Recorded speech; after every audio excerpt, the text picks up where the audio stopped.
but I certainly don't think it's going to be worse. I think that we have to take into consideration Swagoo. Okay, we've got a guy, Mike McCarthy, who's going to be calling plays for the first time since 2018.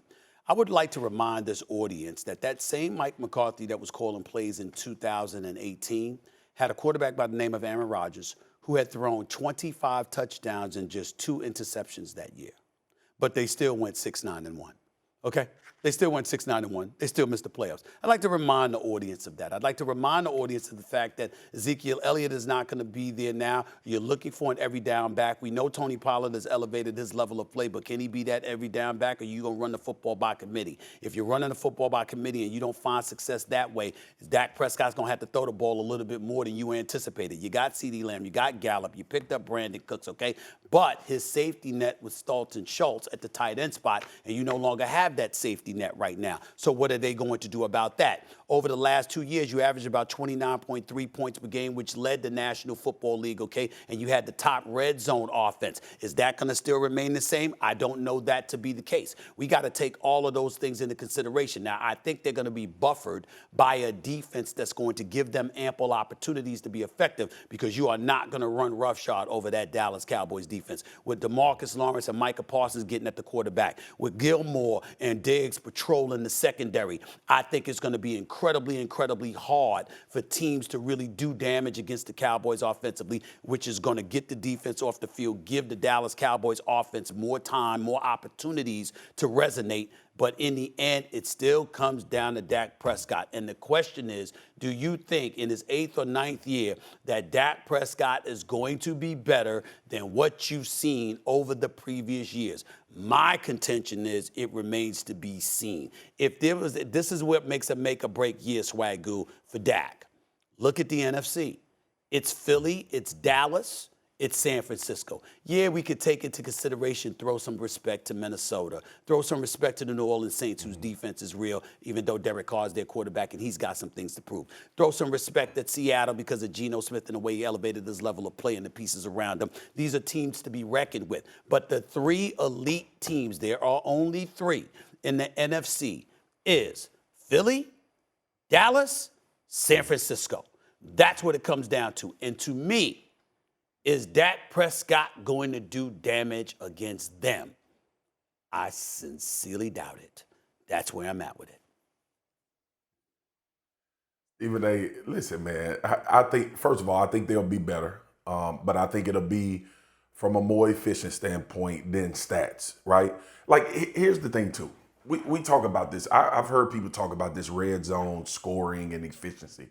Stephen A., you're going to score more in the red zone when your defense turn the damn ball over every game, right? So I love the fact that Dallas was a high efficiency red zone team, but a lot of that was the result of their defense causing so many turnovers and them getting the ball in very favorable positions and not having to drive the field like a lot of other teams. So the points per game, and we talk about these stats and how good this offense was, they led the league in takeaways the last 2 years. Their offense had the ball more than most people in the NFL.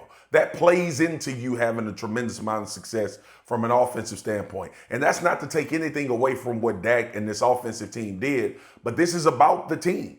Now, I believe that this offense will be better because of efficiency, because of the confidence that we just heard CeeDee Lamb talk about with the ball being in Dak Prescott's hands. I trust Dak Prescott as a quarterback. And I know that may be funny to some people because he threw interceptions last year. That is not who he is. I'm going to take that year, like I said, as an anomaly. That is not what his career and his trajectory had been up until last year. Last year, I believe he was asked by Kellen Moore to do something that he shouldn't be asked to do a lot.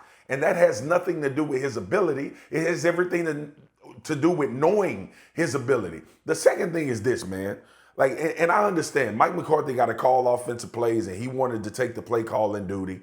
And that's all to be seen. Brian Schottenheimer comes from a long lineage of play calling, understanding offense in this league. The thing about Mike McCarthy, and I hear a lot of people talk about this, for some reason, this man gets zero respect for winning 24 football games in the last 2 years.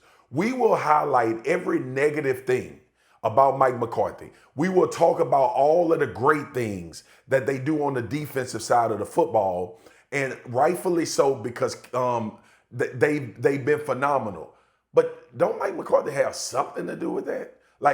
There has to be some sort of leadership and plan from a head coach, some sort of messaging to your team to get them to play at a high level and get into the playoffs. That's the goal every year, quite frankly, for every team in the NFL is to get into the tournament and have a shot to win a Super Bowl. Obviously, the goal is to win a Super Bowl, but you got to get in there first. And I hear you moaning and groaning like you tell me about huffing and puffing.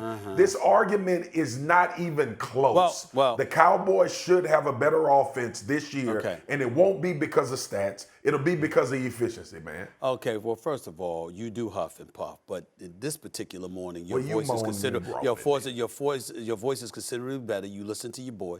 Your little big bro told you to get some tea with some honey and lemon. You listen to that, and you understand what I'm saying? And you get the cough drops, stuff like that. I got mine right here. This is the things that help.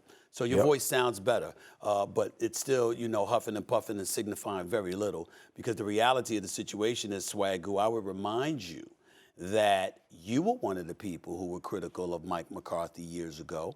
You looked at the fact that he had Aaron Rodgers, and you said you got Aaron Rodgers and a respectable team, they should be better. And so what I would say to you is that Mike McCarthy doesn't get judged by regular season wins that put you in a position to have an opportunity. That is expected. What is hoped for, but tinkers on the realms of expectation as well, is that somehow, some way, you're going to be the latest coach for the Dallas Cowboys to try to get this team over the hump. I was just with Jerry Jones Saturday night. I was just with him. He was at the fight, came over there, gave me a hug, saw my Libra brother right there, okay? And this man is looking good, and we hope that we can look as good and as healthy in our 80s one day, okay? Thanks for watching ESPN on YouTube. For live streaming, sports, and premium content, subscribe to ESPN+.